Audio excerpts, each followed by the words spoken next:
नमस्कार, आप देख रहे हैं भारत समाचार लाइव और मैं हूं आपके साथ वैशाली। आइए रुक करते हैं आज की खास खबर पर। राष्ट्रीय एकता दिवस पर मांडवी की सेवा मंडल में सिलाई मशीन लोकार्पण कार्यक्रम की अध्यक्षता गोधरा के चंद्रकांत भाई, मोटा कक्ष जिला ग्रामीण विकास समिति के उपाध्यक्ष दिलीप भाई तोपरानी, मांडवी की दृष्टिहीन एवं दिव्यांग मानव कल्याण समिति के अध्यक्ष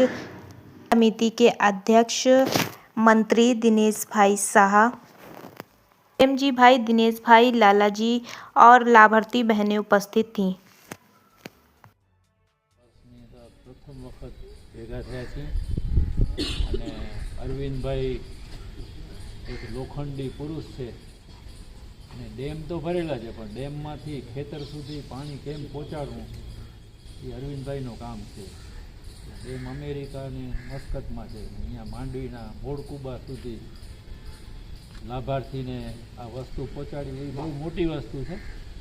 અને જે દાન આપે છે ને એ પૈસાવાળા એમ જ નથી થયા, એને બધી તડકો છાંયો જોયો છે અને વિચારીને લાયક માણસને દાન આપે છે। તો જે દાન આપે છે એ દાનનું મૂલ્ય આપણે બધા લાભાર્થીઓ જે છે એ એને ચૂકવીએ, એમને આશીર્વાદ આપીએ, ભવિષ્યમાં વધુમાં વધુ દાન કરે।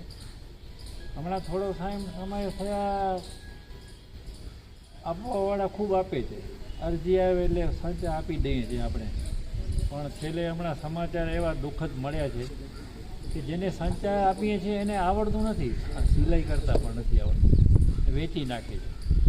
હવે અમે એક કમિટી રચવાના છીએ, જેને સંસ્થા આપ્યા છે એના નંબર સારનામા બધું અમારી પાસે છે।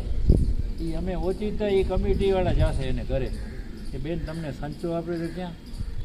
માસીને ઘરે છે, તો માસી ક્યાં છે? હલો, એ પૂરેપૂરી ચેકિંગ થશે।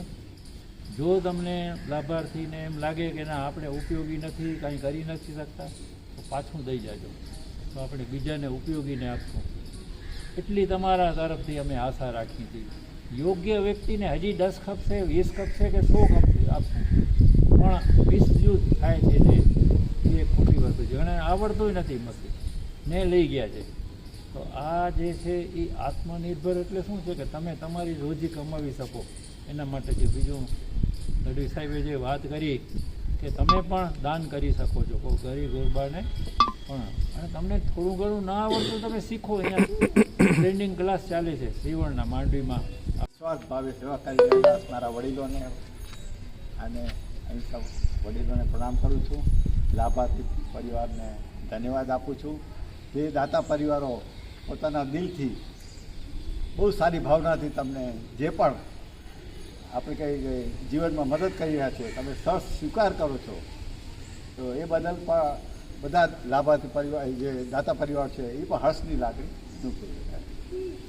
હવે અમારા જે વડીલો છે વિવિધ સંસ્થાઓના બહુ જ આપણે બહુ ઘડાયેલા અહીંયા જે બેઠા છે ને એ બધા ઉંમર લાયક અને પૂરા ફિટ છે।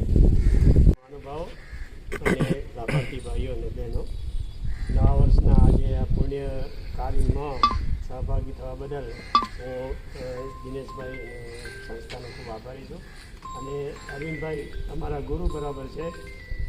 હું તો ખાસ એમના મેસેજ થકી જ આવ્યો હતો એમના દર્શન કરવા નવા વર્ષના, પણ આવ્યા પછી ખબર પડી ગઈ તો બહાર છે, પણ એની પ્રત્યે પરોક્ષ ઉપસ્થિતિ